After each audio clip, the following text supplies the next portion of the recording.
Further debate, the member for Thornhill. Thank you very much, Mr. Speaker, and I hope the member from Nepean Carleton is feeling a little bit better soon. She managed to give her talk on a sprained ankle. Keep her leg elevated. I just want to mention that I hear the struggle between rural ridings and urban ridings here in the House, and I think that, you know, the expression "walk a mile in my shoes," I think that it's very hard for us. We're in downtown Toronto to imagine what it's like in a small community. Now, it doesn't have to be a rural community. It can just be a small community. And in many small communities, there are not enough children for a large licensed daycare. It could be that there's a fair number of people in the population, but there's not that many babies. All of a sudden, there's an influx of kids over a couple of years, and then it disappears again. You need to have a big centre with a large population to have licensed, regulated, large centres that we think about when we think about large daycare centres here in Toronto. So it shouldn't be a struggle between large daycare centres, which I might mention are unionized centres, which is possible why you know, they have a stronger voice than the smaller centres, which are just struggling to take care of their families and take care of the neighbourhood's families. I think that we have to focus on the fact that there's also the issue of choice. These home daycare centres are an extension of people's families. It's not just an industrial kind of setting, it's a small setting, and very often there's a flexibility in terms of when you pick up your kid and when you drop off the child. In the traffic in an urban centre or in the distance travels and with our winter storms and tough weather conditions, many families need and want those kind of flexible hours that a home daycare can provide that a large institutionalized, I'll call it, daycare cannot provide. Many people work flexible hours, they're in sales, they're often single parents, they don't have family nearby to help out and pick up kids or drop off kids. And I think that if we want to have a workforce so that we can kickstart our economy, then we have to help out those parents who need to have somebody available to look after their kids.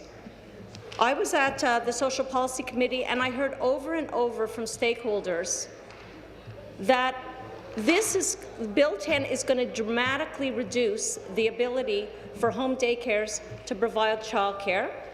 We heard that by having all-day kindergarten, even though a lot of families count on it and love it, the fact is it reduced children from daycare settings, and proportionally, it reduced kids from the larger centres, which often don't take kids under 18 months. Most parents have to return to the workforce before the child is 18 months, and I haven't heard what this government is suggesting in terms of providing daycare availability to those children who are under 18 months and need a daycare.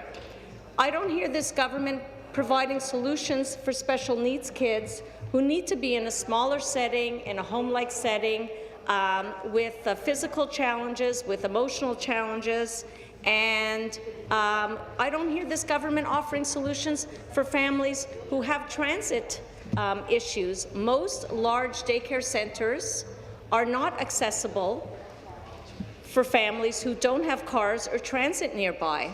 The small home daycare settings are often within communities, and it encourages walking, it encourages a healthy lifestyle, and it also encourages communities to get to know each other and to work better as a community. If your child, we all know of people who send their kids to schools with specialized programming or possibly independent schools. If your children are traveling a long distance to get to that school, chances are that they're not meeting children in their own neighbourhood, and that's a struggle for many families.